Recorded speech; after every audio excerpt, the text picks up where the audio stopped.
Alors bonjour, je vais vous montrer dans cette petite vidéo comment vous allez pouvoir faire les défis électroniques, qui est votre deuxième laboratoire du cahier 4061. En fait, je vais vous montrer comment vous allez pouvoir le faire à la maison sans aller au laboratoire, étant donné qu'on est à distance.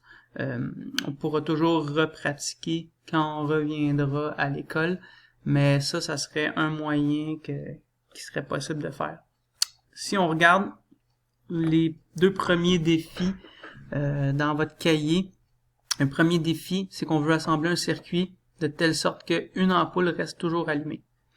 Je vais vous envoyer le lien. C'est l'Université du Colorado qui a fait ça. C'est des simulations où il est possible de créer des circuits. Quand vous arrivez sur cette page, vous cliquez pour démarrer la simulation.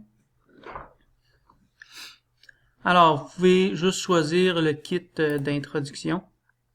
Et là, vous allez avoir vos composants ici à gauche.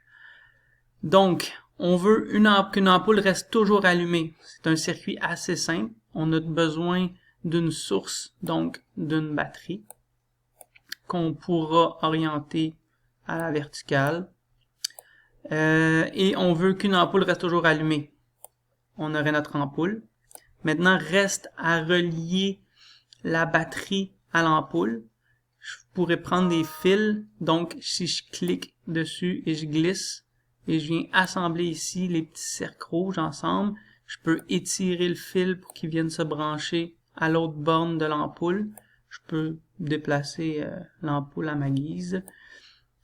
Ça va me prendre un autre fil à l'autre borne de la batterie que je peux étirer pour qu'il soit vis-à-vis environ l'autre borne de l'ampoule.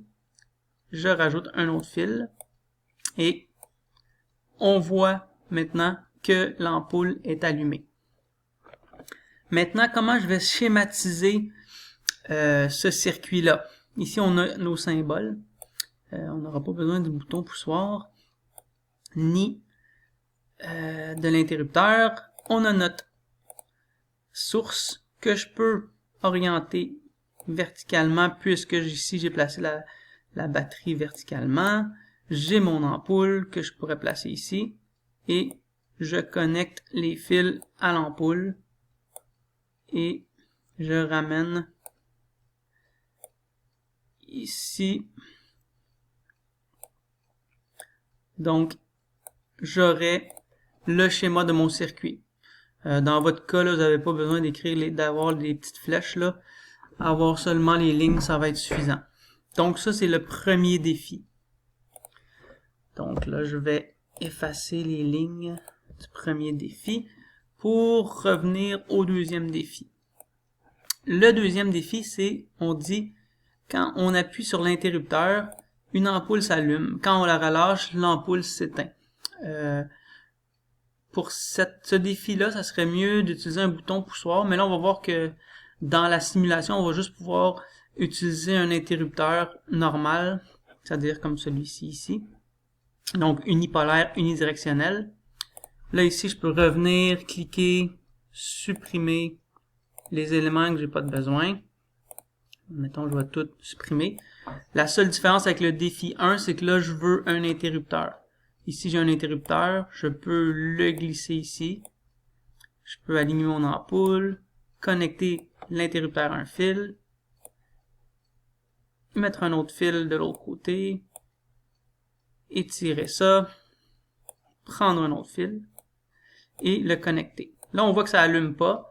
Pour que ça allume, qu'est-ce que je dois faire? Je dois appuyer sur l'interrupteur et hop, je vois que le circuit allume quand l'interrupteur est fermé, s'éteint quand l'interrupteur est ouvert.